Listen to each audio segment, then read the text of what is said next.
we have there are only 10 of us, original 100 delegates left, so I may be the best still living. Yes. Well, I am so grateful for the opportunity to speak to you today. I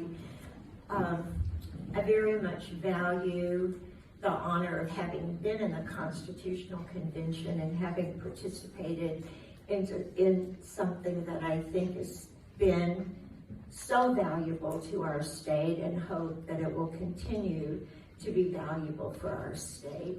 And I really appreciate all of you coming out today. When Linda called, she said, you know, I hope you won't mind if there are only 3 or 4 people there. You know, we'll just get around in a circle and we can talk. And I said, it won't bother me at all. I'm happy to talk to however many people show up. And so I'm very happy that you're all here. I want to start a little bit about why state constitutions are important.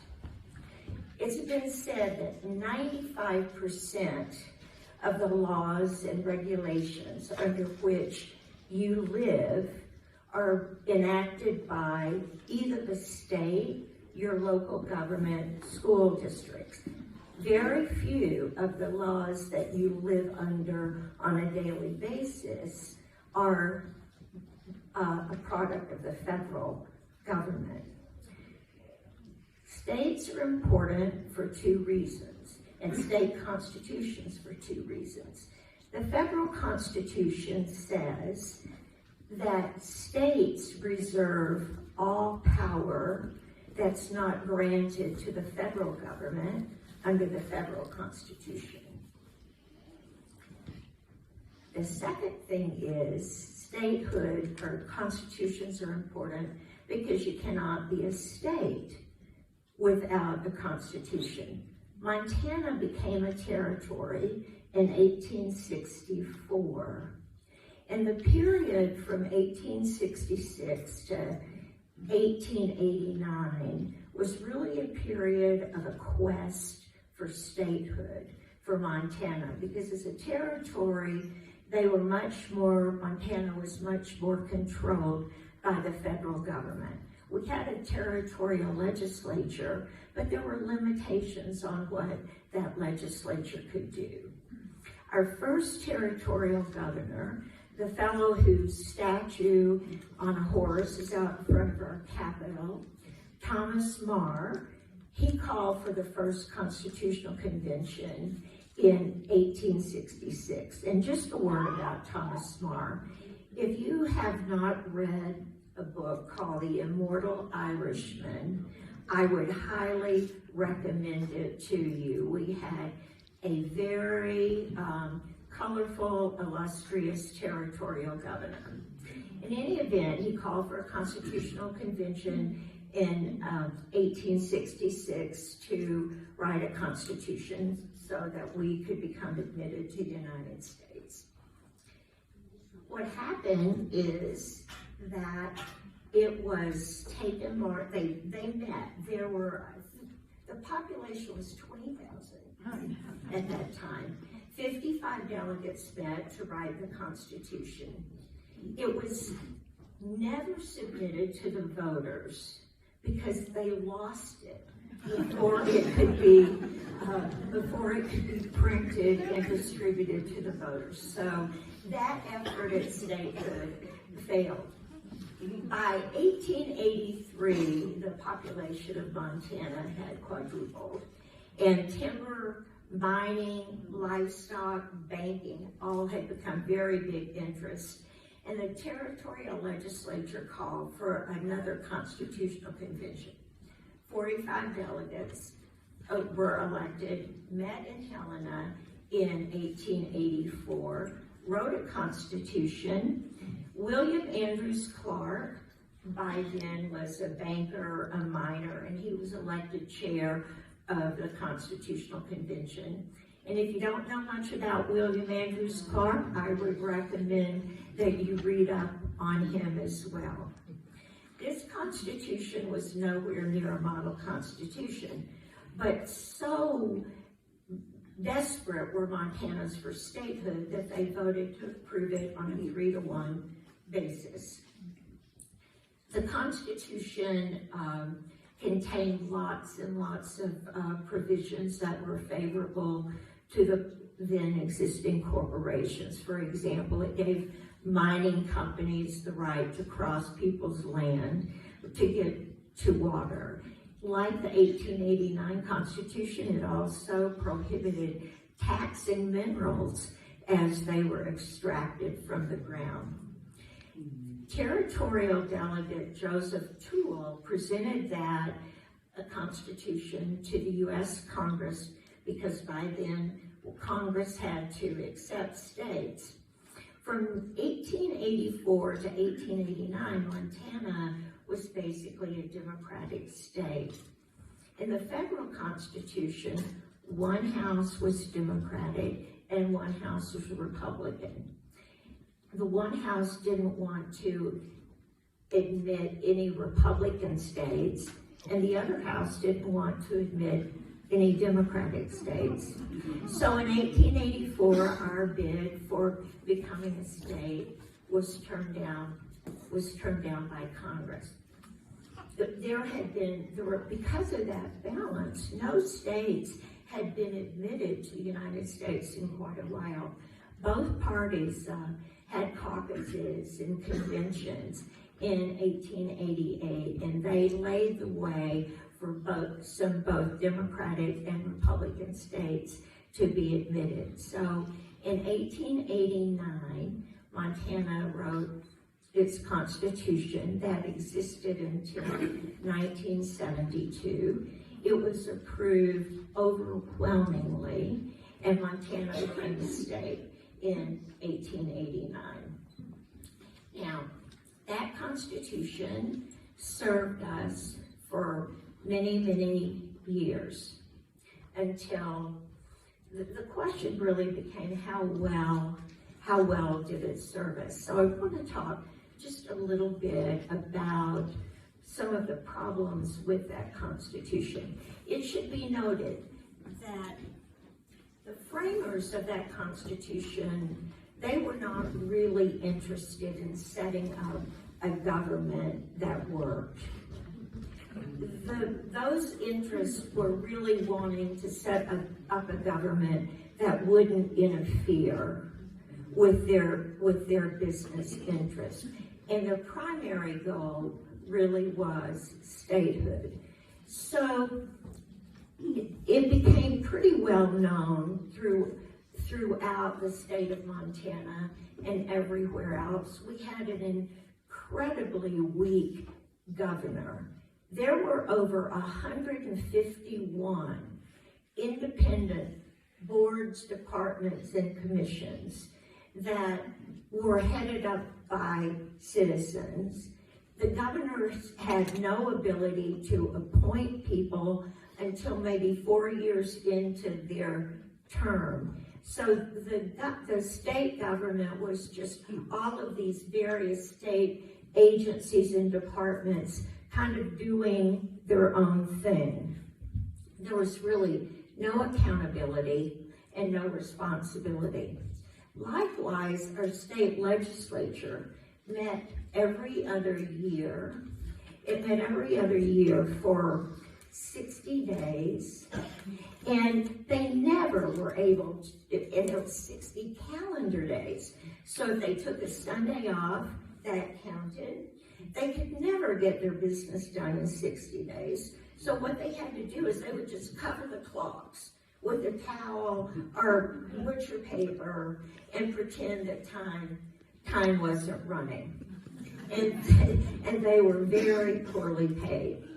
So it was against that backdrop that things started to change in Montana in the 1960s.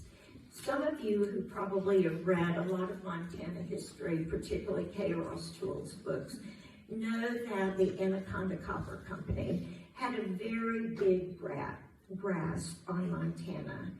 a guy, author John Gunther, wrote in Inside USA in 1947, he said, "Anaconda, a company aptly named, has a constrictor-like grip on much that goes on, and Montana is the nearest thing to a colony of any American state." This was in the national news. Anaconda Company owned almost all of the Montana daily newspapers, and it was referred to that they had Montana under a copper collar. In 1957, The Economist wrote, "Montana newspaper readers are worse informed about their own affairs than the inhabitants of almost any other state." So in 1959, Lee Enterprises bought the Anaconda Company papers. They hired young, aggressive reporters to cover the Capitol. They founded the Great Falls Tribune. So the weakening of the Anaconda Copper Company and the press in the 1960s kind of foretold some changes that were going to happen in Montana. But perhaps a more significant thing happened that constituted a really big change, and that was a United States Supreme Court decision in 1964 called Reynolds versus Sims. This case kind of came to be known as senators have to represent people, not cows. At that time, under our 1889 Constitution, every county had one senator, irrespective of population. So in 1964, Yellowstone County had 79,000 residents with one senator. Petroleum County had 894 people with one senator. So you can see, given that dichotomy, that our legislature would be very much rural and more rural dominated than the population centers. Well, what else was going on in Montana in the 1960s that might culminate in an effort to rewrite the state's constitution? Of course, there was the women's movement. There was a push for anti-discrimination laws. There was a student protest over Vietnam. There was civil rights movement. The first Earth Day was in April of 1970.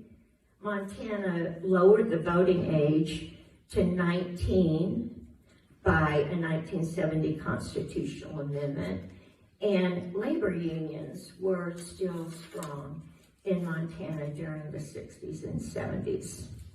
The Berkeley pit in Montana was filled with toxic water. There was clear-cutting abuses in the national forest, air pollution problems from the pulp mill in Missoula and sawmills in West Montana, TP burners, and the North Central Power Study in 1971 proposed building 21 coal-burning power plants in Montana. So there was a lot going on in Montana in the late 60s and early 70s. I know my first activism came in joining a group called Gals Against Smog and Pollution, GASP, we called ourselves, because the stench and the lack of visibility from the pulp mill was a very serious problem for Missoulians. But what happened across the state, the legislature in 1969 called for a study commission. They actually did it in 1967, called for a study commission to look at our state constitution and see if it met the needs of our state. Their study, there was a 16-member study, equal numbers of Republicans, Democrats, from the Senate, from the House, Supreme Court appointees, gubernatorial appointees. They came back and concluded over 50% of the Constitution was inadequate and should be rewritten. So in 1969, the legislature put a referendum on the ballot to be on the November 1970 ballot to call for a constitutional convention. The Montana voters approved that by a 65 to 35% margin. That was very significant. The 1971 legislature called for an election of delegates in 1971 of November. They set the number of delegates at 100, and they said you have 60 days to write a new constitution. So let me just talk a little bit about that election. We had multi-county districts in that period. So even though as a result of Reynolds versus Sims, the districts had to be equal in population, but they weren't solely by counties, because there had to be some districts that were made up of multiple counties in order to get the population. But let me just give you an example. Missoula County was entitled to 8 of the 100 delegates. Cascade County was entitled to 12, and Yellowstone County was entitled to 12, and Ravalli County was entitled to 2. There were over 600 people who filed for those 100 seats. In Missoula alone, 64 people filed for those seats, and you could run as a Republican, a Democrat, or an independent. In Missoula, I ran as a Republican, and Missoula County elected 4 Democrats, 4 Republicans, 4 men, 4 women. The oldest delegate, Lucille Spear, at 74, and the youngest delegate at 24. Ravalli County elected 2 delegates. Miles Romney is a Democrat who had been the publisher of your newspaper, and Jack Ward, a Republican, who was elected. He was a veterinarian, and he was elected as a Republican. Throughout, the whole Constitutional Convention itself was composed of 58 Democrats, 36 Republicans, and the rest were independents. Now you might ask, why were there such an overwhelming number of Democrats elected at that time? And I think the main reason was this. In 1970, Montana was having an incredible budgetary crisis in Helena. And the proposal was, how are we going to come up with money to support our state?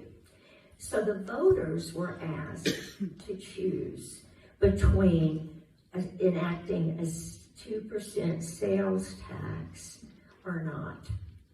The Republicans, by and large, had advocated for the sales tax in that 69 legislature and in the 71 legislature. The Democrats had opposed the sales tax. And most people think that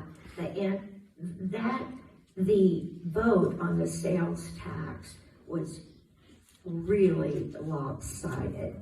Montanans did not want a sales tax. The vote was 2/3 against, 1/3 for.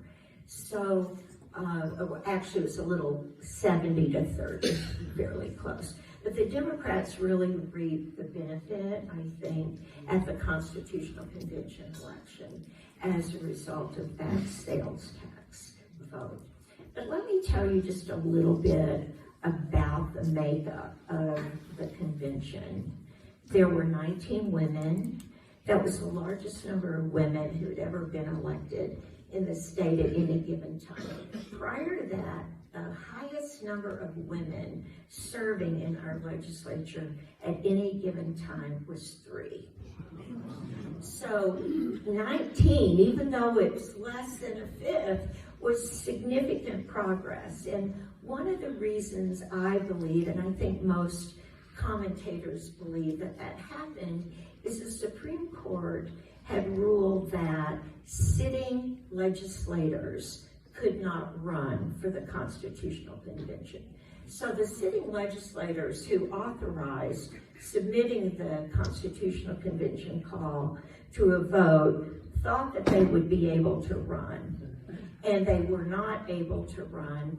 And as a consequence, I think 2 things happened. Obviously, it opened up the doors to more women because women were not incumbents, at least on the state level, but there were plenty of women that were involved as mayors, county commissioners, chairmen of school boards. So it wasn't that there wasn't a qualified group of women ready and willing and able to run. And also, I'll talk a little bit later about the role of the League of Women Voters in bringing about the convention in the first place. And there were several members of the League of Women Voters.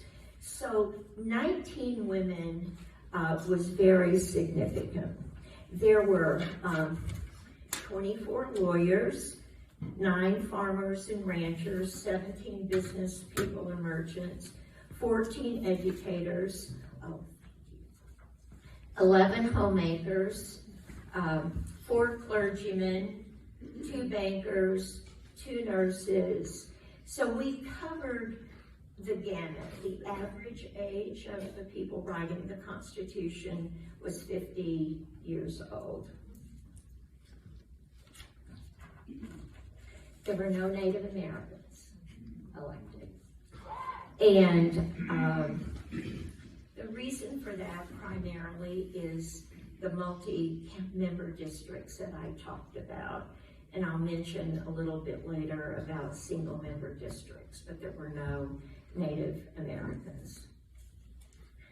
Of course, we didn't forget the Native Americans, and we certainly have Article 10, Section 2, which indicates the state recognizes the distinct and unique cultural heritage of American Indians and is committed in its educational goals to the preservation of their cultural integrity. When we met, all of us coming from multi-member districts, Jeanette Rankin, then 92, came to speak to the Constitutional Convention. Several other noted people did as well, including Charles Lindbergh. But she encouraged the delegates to adopt single-member districts. So that's like what we have today. You vote for one person for your representative, or you vote for one senator. You don't vote for everybody that's eligible to run. So in Missoula County right now, if we still had the multi-member districts, every voter would choose and have to be informed about 8 different legislators and choose among 8 different legislators. So with single-member districts, we felt several things. One, it would be easier for people to run. They wouldn't have to raise as much money to run county-wide. It would be easier for people to get elected if you are a woman or a minority. So just to illustrate this, in the 1921 legislative session with single-member districts, there were 12 Native American legislators. That kind of illustrates the benefit for minorities of single-member districts. Let me tell you a little bit about the organization of the convention itself. Even though we ran as Democrats and Republicans, very early on, like the beginning, it was determined that we would conduct the business of the convention on a bipartisan basis. The Democrats elected or nominated Leo Graybill of Great Falls to be the president, but he indicated that he felt very strongly that the vice chairman or the vice president should be a Republican.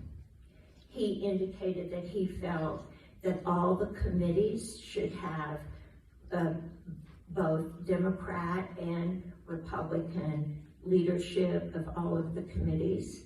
And we voted to seat ourselves alphabetically, not Republicans on one side and Democrats on the other.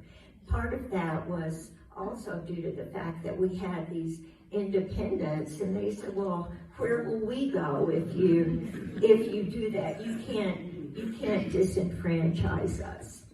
It was so truly non-partisan or bipartisan that neither party held a single caucus on any issue before the convention throughout the days of the convention.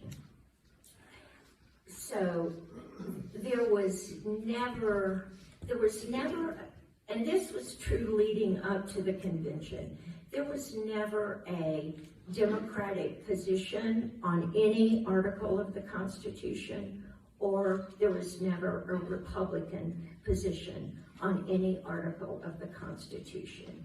Now, that's not to say that there weren't some big divisions and differences of opinion, but those differences really tended to be based on rural or urban. And also,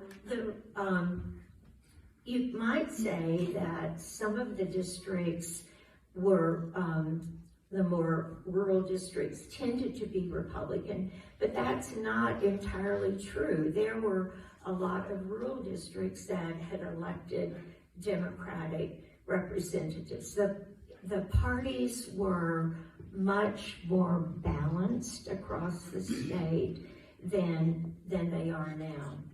So how did we go about rewriting this Constitution? There had been a very strong effort made by a Constitutional Revision Commission that prepared all kinds of background information, what a state constitution should have in it. We had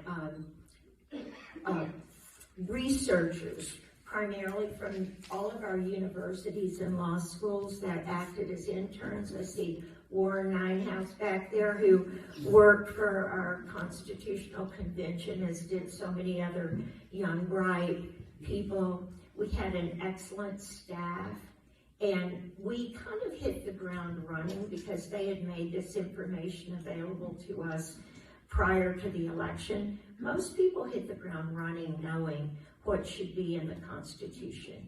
And right away, we were able as delegates to submit proposals for things that we thought should be in the Constitution. We were divided into committees based on each article of the Constitution: Bill of Rights, executive, legislative, education, and so on. Every delegate got their first choice of committee. I served on the legislative committee. Every single meeting that the Constitutional Convention had, including every committee meeting, was open to the public. It was advertised in advance. Citizens offered over 15,000 suggestions for this Constitution. They were able to come, and appear before every single committee.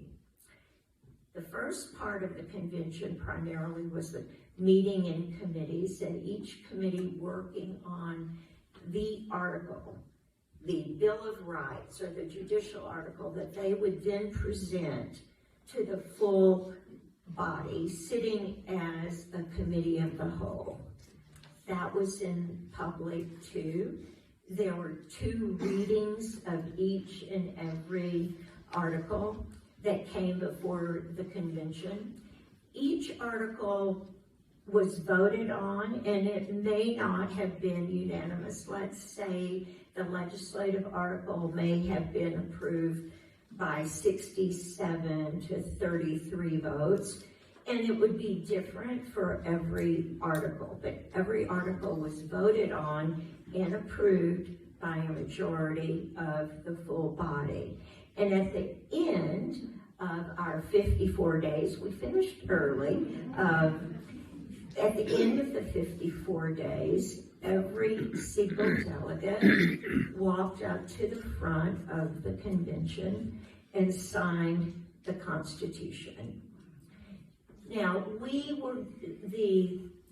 the legislature had provided that the vote on the Constitution would occur in the ensuing June. So we finished in March, and on June 6th, there was a statewide election on whether to approve the Constitution.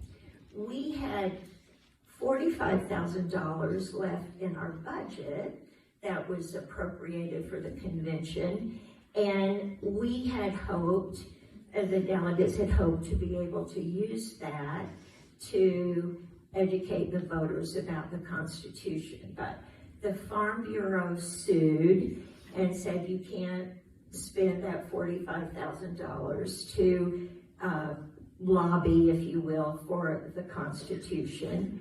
So Betty Babcock, who was a delegate from Helena, and her husband had been former governor, she just took that decision and said, well, I'm just going to raise the money. We're going to raise the money so that we can, in fact, educate the voters about this Constitution. So I know for myself, between March and June 6th, I probably gave over 40 talks. I mean, Linda talks about experience.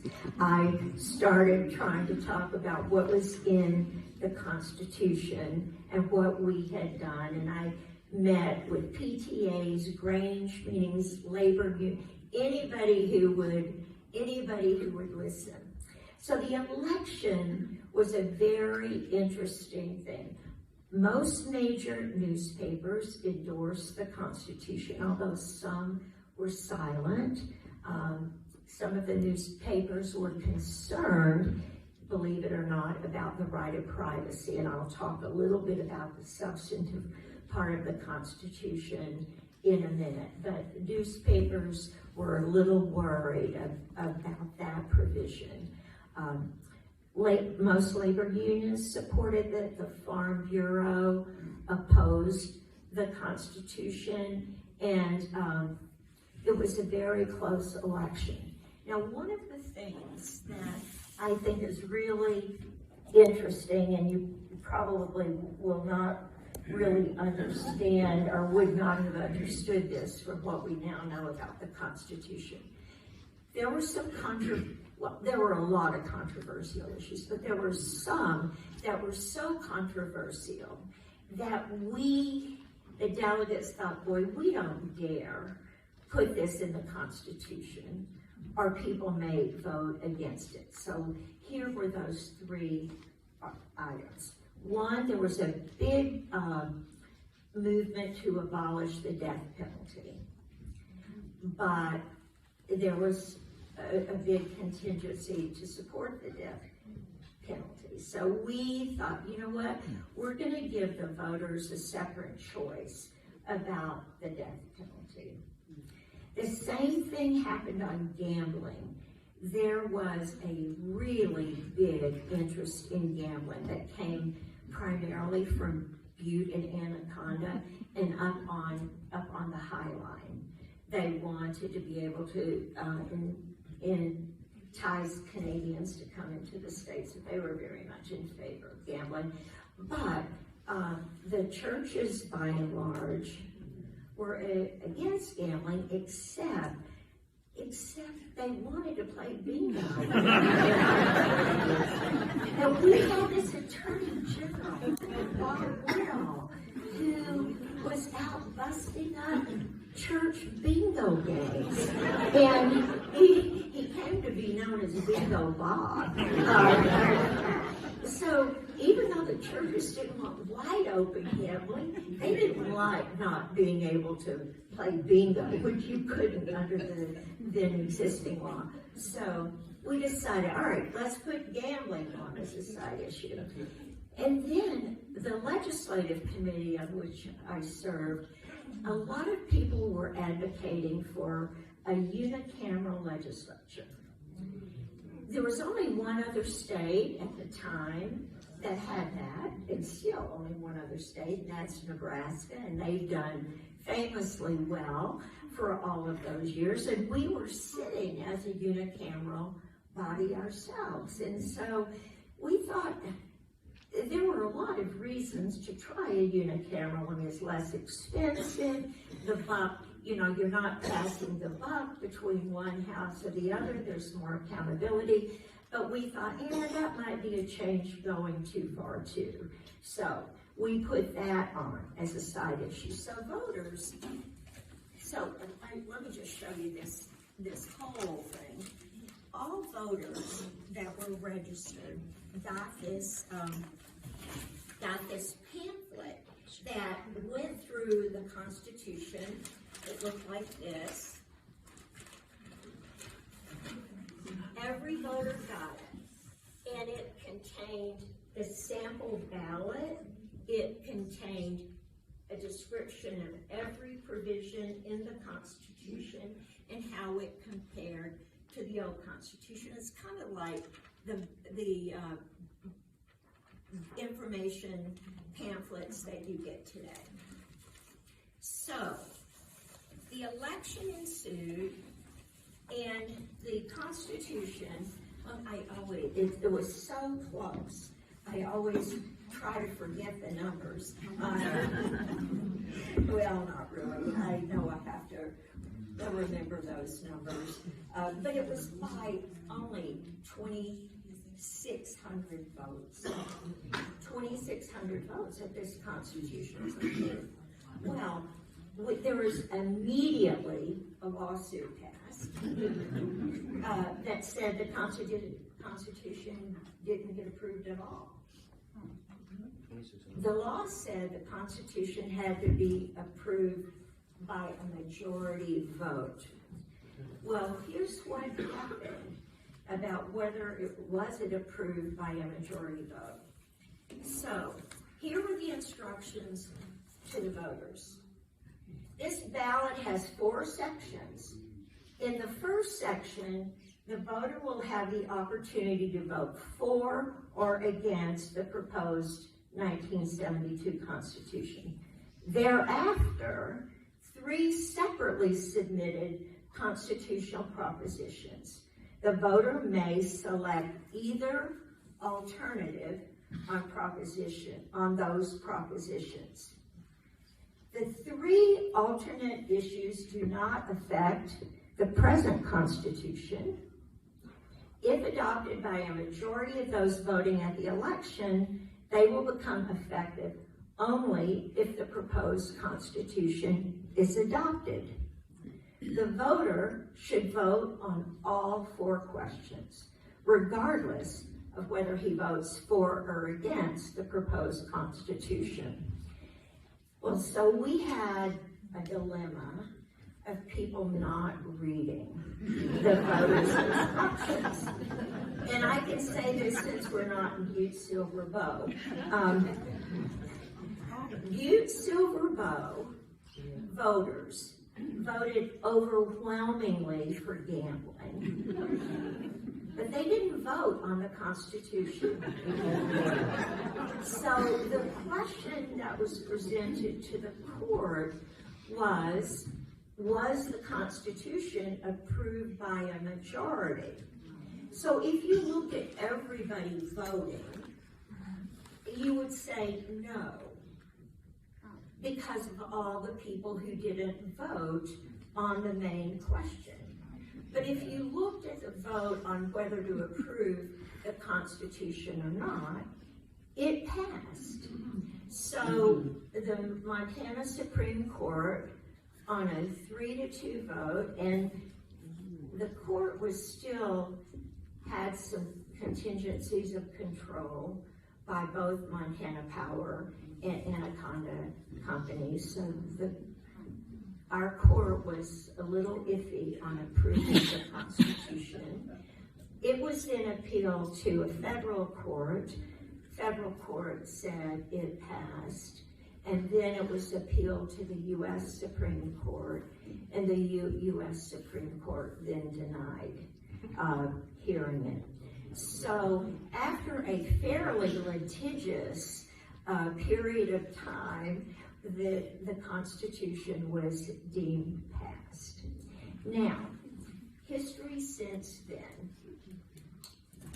One of the things that our Constitution provides is, well, let me just back up. The thing that I think is so significant about our Constitution, and it's reflected in the Preamble, which I am very honored to say that I co-wrote with Bob Campbell, who died just this last year.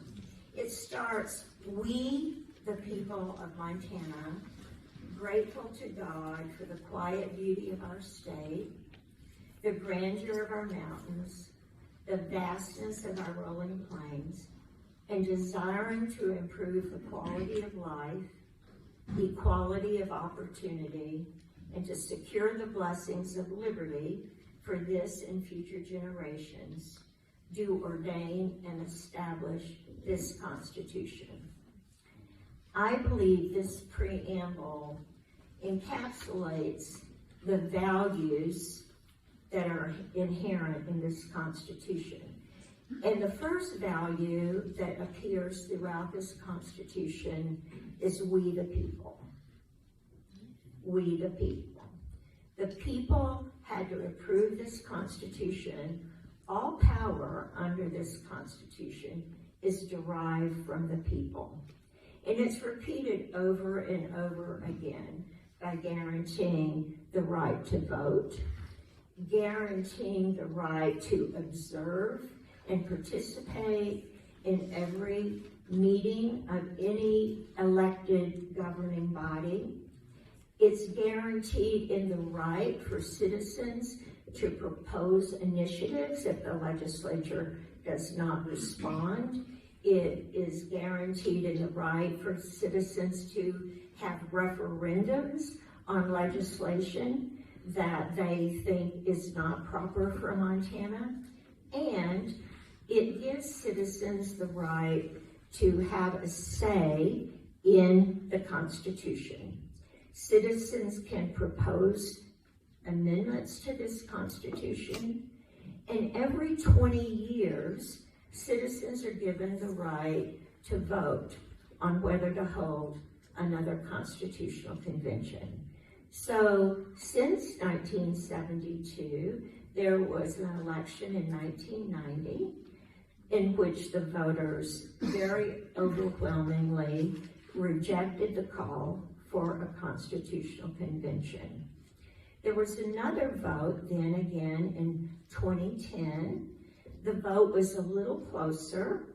There was more dissatisfaction expressed, but nevertheless, the voters by a margin said no, we do not want another constitutional convention.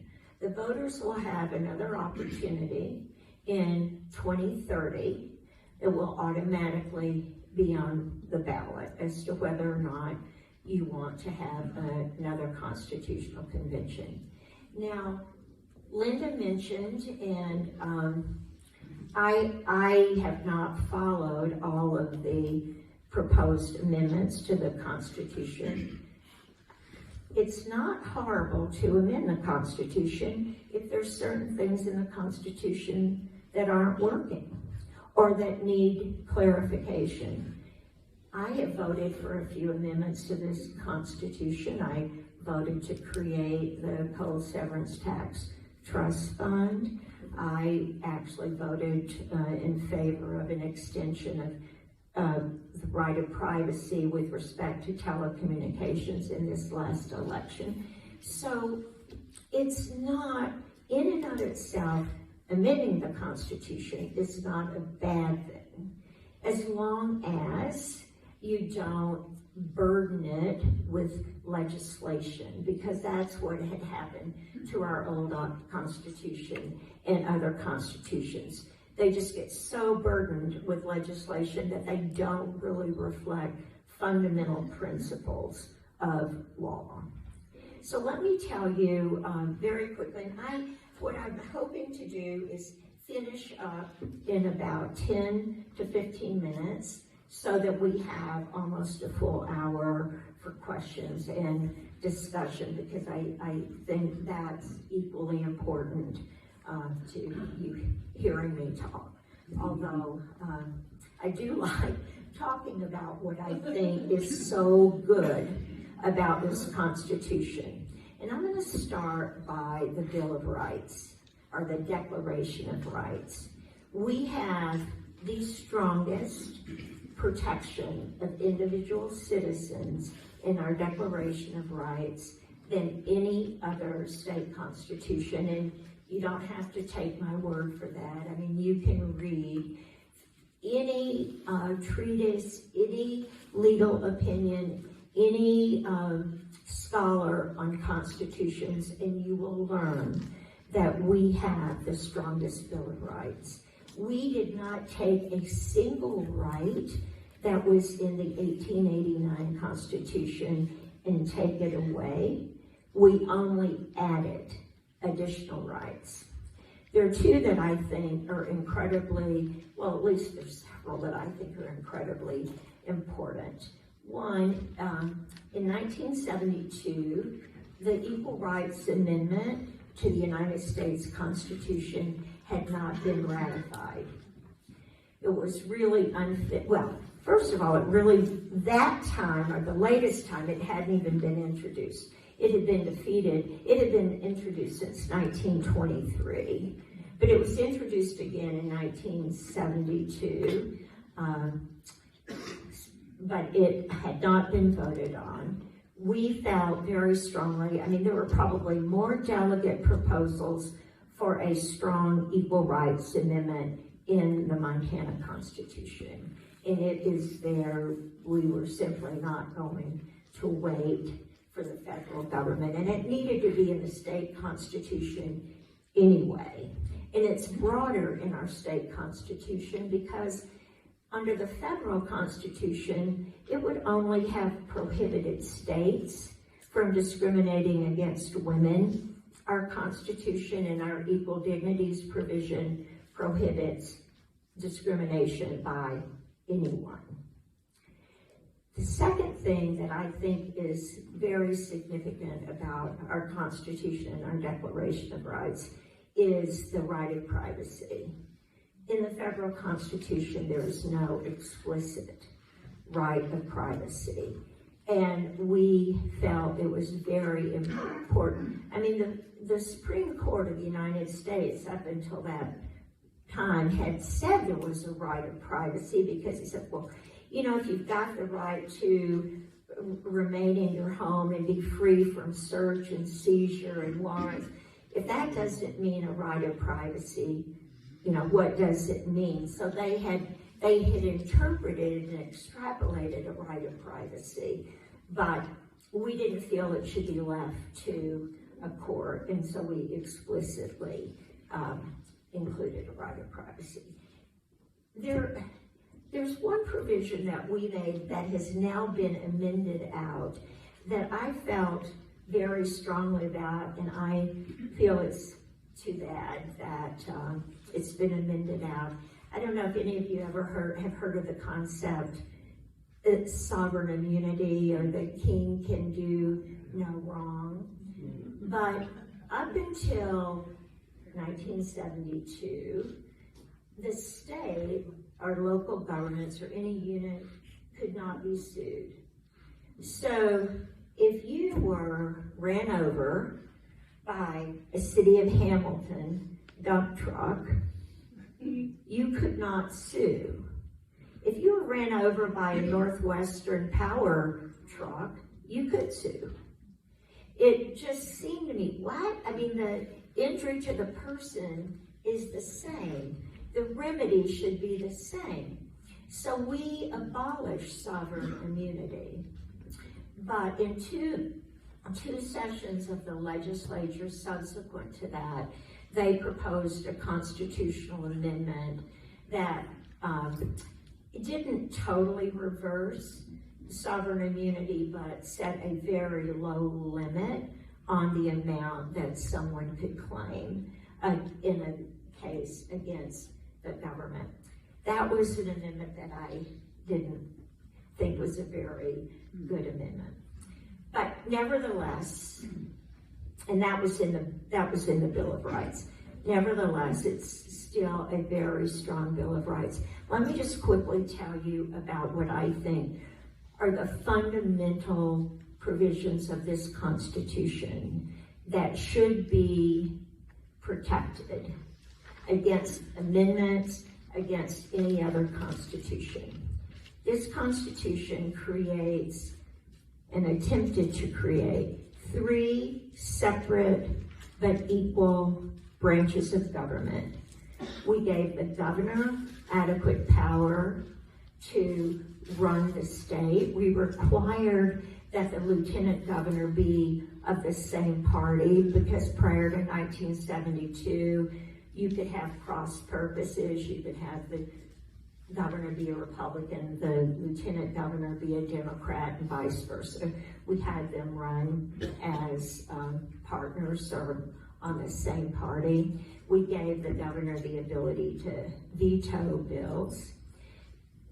The legislature was such a weak branch of government prior to 1972. As I mentioned, it had these very strong limits. They met for 60 days, and the court held that that was the term of the legislature, 60 days. So even though people were elected for 2 years, 60 days was the only time that the legislature had to do business. So there could be no interim committees. There could be no study committees. The legislators had no power during that period of time. And obviously 60 days every other year was not adequate to do the state's business given the size of the budget. So we changed that, and we call for annual sessions of the legislature. That was amended, and we are now back to biennial sessions. And I find it frustrating right now because I think the legislature is frustrated and grabbing for power, but they've done their own limitation for power, because it was legislators and Fred Thomas from your very own county who was eager to go back not only to every other year, but term limits for legislators too, which has, I think, significantly weakened the legislative branch, which I think needs to be strong, because it is the citizens' branch of government. One other significant thing I think we did to the legislative article is we created an independent reapportionment committee, because prior to 1972, and as you see in so many states right now, it's just a big jockeying between legislators to try to preserve their own seats when it comes to reapportioning every 10 years. And it ended up in the courts every single time. And so we created an independent commission to do that.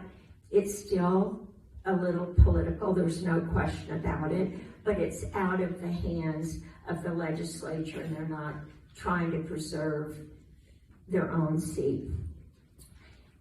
The judiciary, again, our goal was to create 3 separate but equal branches of government, just like on the federal model, where you have checks and balances on the power of each.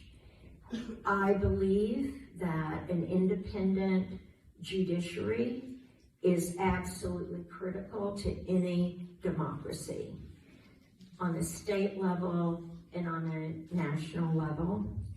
And there is, I believe, very much a tendency to politicize our courts. And a lot of the bills, or a lot of the proposed amendments that are coming down, I think, are an effort to politicize our courts and not have strong 3 separate independent branches of government checking one another. I believe there's been some overreach on the legislative branch trying to call into question the power of the judiciary. So I think an independent judiciary is very important. Other things we did in the Constitution that I think are worth really being proud of: we require the budget to be balanced. No deficit spending in our Constitution. We made public education an obligation of the state. The state is obligated to provide free, quality public education to all children of the state. Prior to the Constitution, the disparity of the amount of money that was being spent for children in Montana was huge. I remember last time I looked, the one time I looked, Florence, Montana was spending about $1,800 per student. Colstrip, Montana was spending about $18,000 per student. Simply a function of local property tax and the wealth in certain counties by businesses and so on. And other states were struggling with this too. And so our Constitution made it the obligation of the state. We didn't take away local control from school districts, but we still made it an obligation of the state to attempt to equalize the amount of money being spent on students. The other thing with respect to revenue and taxation that we did was to centralize and have a uniform system of appraisal. Similar to what was happening with respect to school districts, at that time, most county treasurers or county auditors were elected.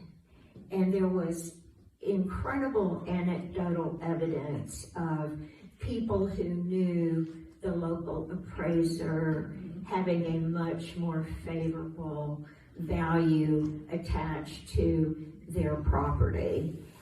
Great dissimilarity between values across the state and even within counties. So the Constitution set up a system of statewide equalization in an effort to try to obviate that. So those, I think, I'm just about over the time I have allotted.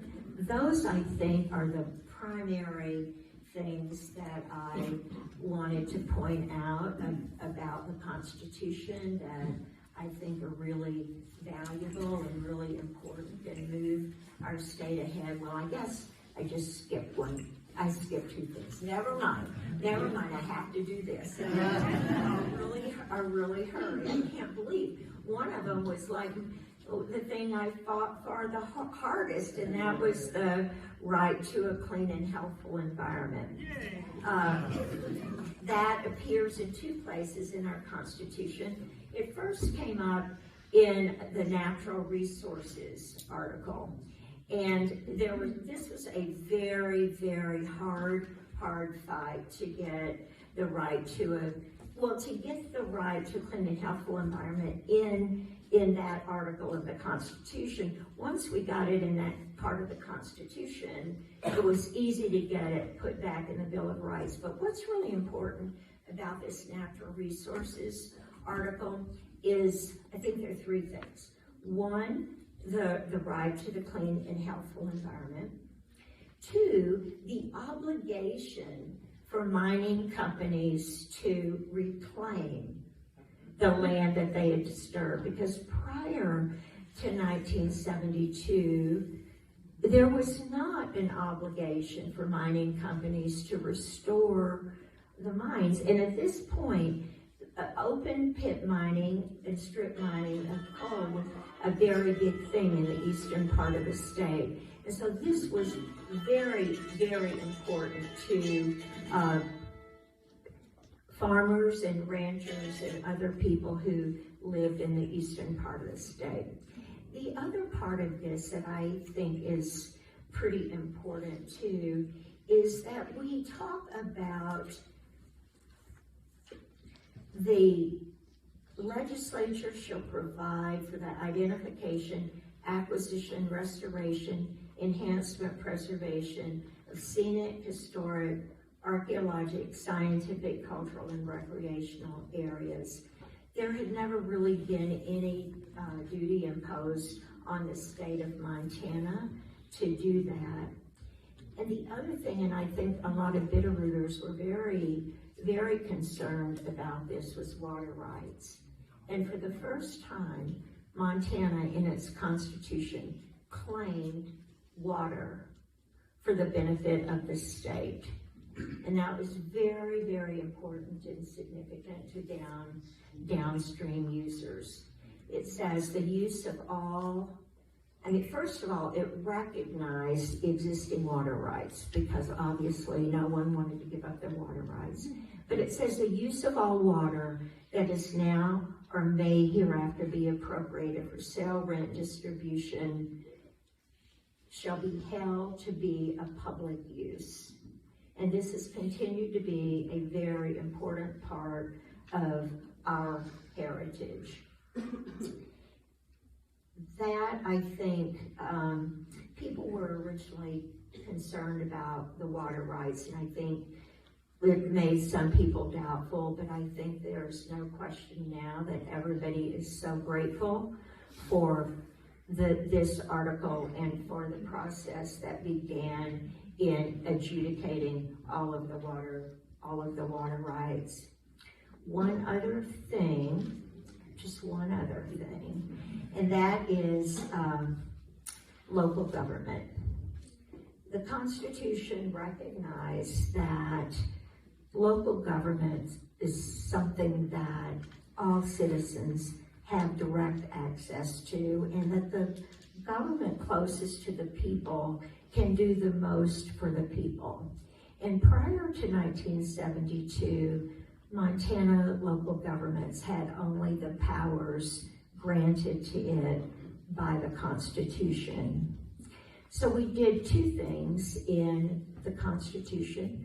We enable local communities to create self-government charters where they could meet and give themselves certain powers.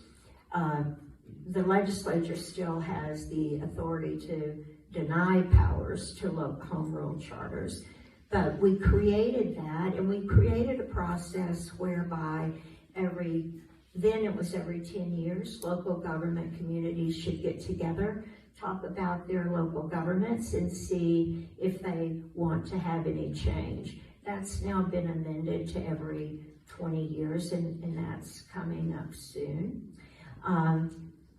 There has been, if there's a big disappointment in the way the Constitution has been implemented, it's in that area. And most recently, the legislature has been taking away powers from local governments and prohibiting them from doing certain things.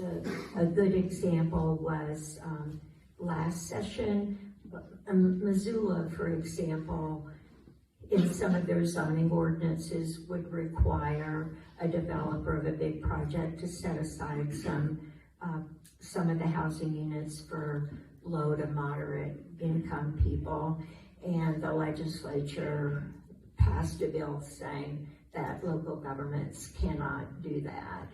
And they are continuing to take away powers from local governments instead of granting local governments more powers. So I'm going to stop and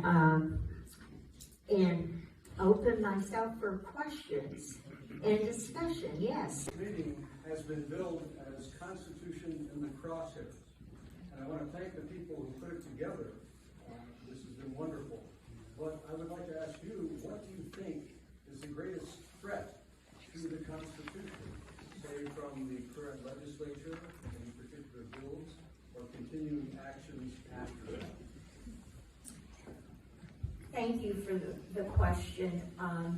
I have not read all of the 50 bills that would propose amendments. The thing I think I am most afraid of is efforts to weaken and politicize the judicial branch of government. The judicial branch of government is not supposed to be representative. It's not like there should be an interpretation of law in Hysham that's different. And voters in Hysham aren't entitled to a different interpretation of law than they are in Missoula. It's a limited role that a court has. It is to interpret the law and interpret the Constitution. So I think there are two efforts. One, to have judicial members run on a partisan basis. I just think that further politicizes the court. And I think to divide the state up into judicial districts so that voters just elect one judge or one member of the court. I think that also has a deleterious effect on having it be a separate, equal, independent branch of government. Under the canons of judicial ethics, justices or people running for judicial office are not supposed to take stands on issues that may come before the court. And I think trying to make them be Republican or Democrat is a shorthand way or kind of a loophole, if you will, against trying to keep them non-partisan or keep them independent or have them not voice opinions. Because if the Republican Party adopts a party platform that says one thing, and then you have a judge running as a Republican, does that mean that judge is advocating for that political point of view? And that's just not what our judicial system should be. So in the long run, I fear most about that, and I fear it's hard. I think sometimes it's hard to educate people.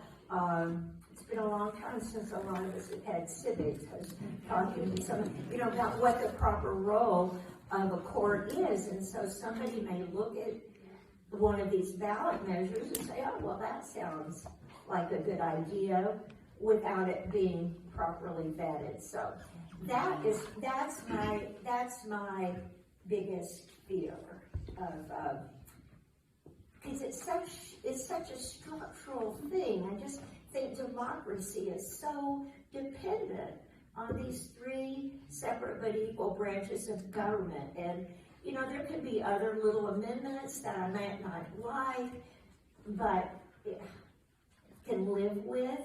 But that, I think, just poses a big threat. Yes, sir. Thank you for taking my question. Talking about rights, also earlier there was a question of water rights that was brought up. It's no secret that there's a lot of consternation in certain areas. I just had some conversations with people in the Flathead area over the water compact.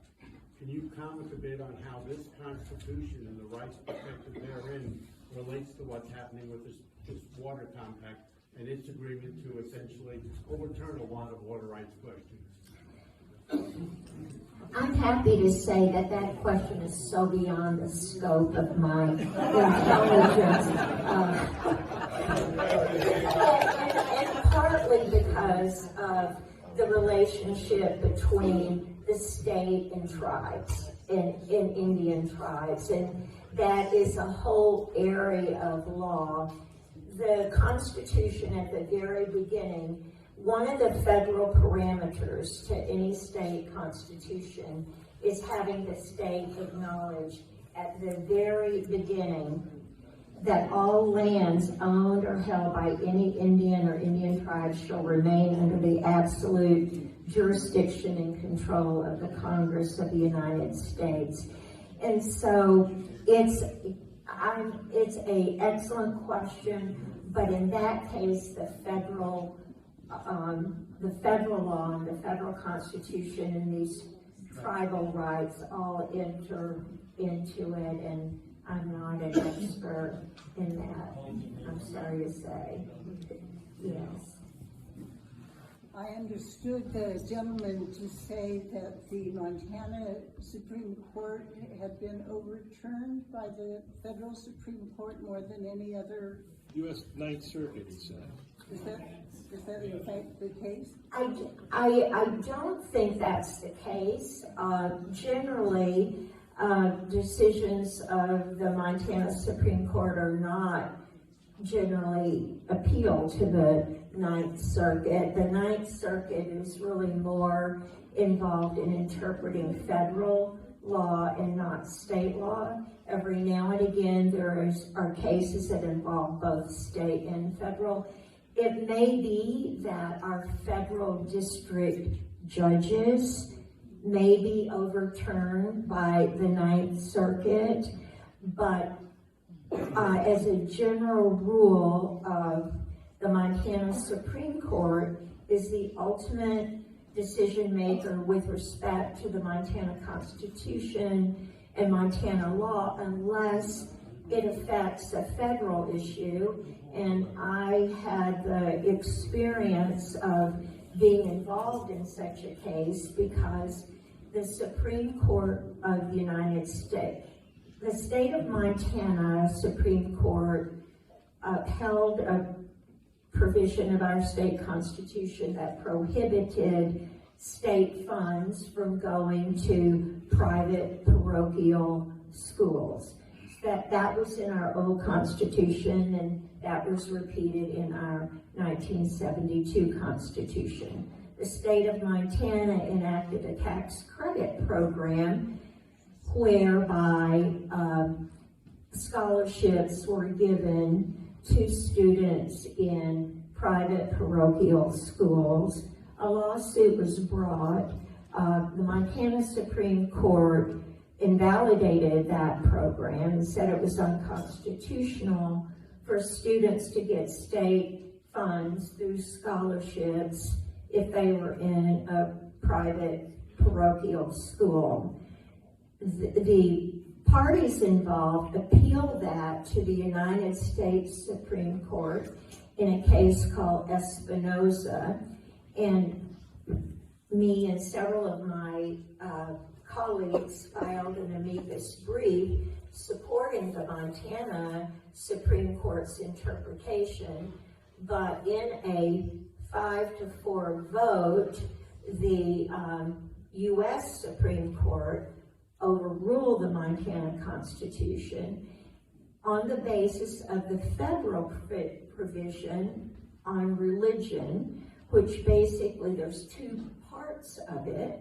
One, the state cannot establish a state religion. There has to be separation of church and state. But the state cannot interfere with the free exercise of religion.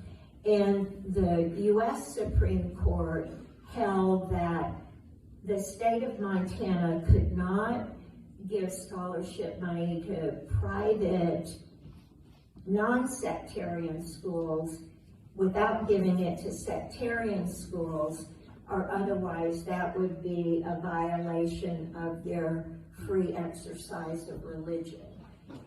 But again, that went to the United States Supreme Court because a federal constitutional issue was involved.